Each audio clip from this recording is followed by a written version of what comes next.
Does this look familiar to you? It's not from where you might be thinking. I actually made this right here at home, and I'm going to show you how right now. First up on our hot griddle is one breakfast sausage patty, which I will flatten out with the back of a spatula. This will make it the proper size to fit on the English muffin. Next, I'll butter up about half of the griddle and get started on my fried egg.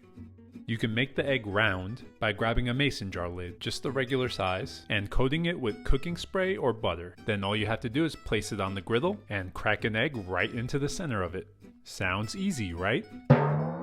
Anyway, I got it right on the second try. Here it is. And this will cook for a few minutes until it's set and we can take the lid off. Next, I throw on the English muffin so it can toast and soak up the rest of the butter. Then I flip the sausage patty and break the egg yolk so it doesn't explode when I bite into it later. Once the egg white looks like it's set, we can go ahead and remove the mason jar lid. And there you have your round egg.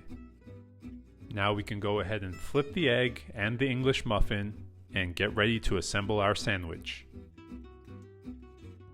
I start the assembly by putting one slice of cheddar cheese on the bottom half of the English muffin. Then I season the sausage and egg with a little bit of salt and pepper.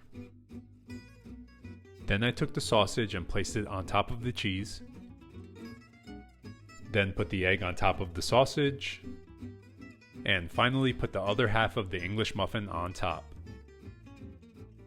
Then I covered the sandwich with a pan to allow the cheese to melt. This will take just about a minute or two, and when you're done, it'll come out looking something like this. You can see that the cheese is completely melted on the inside, but it got a little fried and crispy around the edges.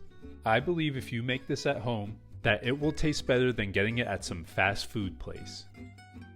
If you agree, please give this video a like and subscribe, and let me know in the comments how you felt about it. If this video has left you with an appetite for more, you can click on one of the videos coming up for another food or drink tutorial. Thanks for watching. I hope to see you again soon.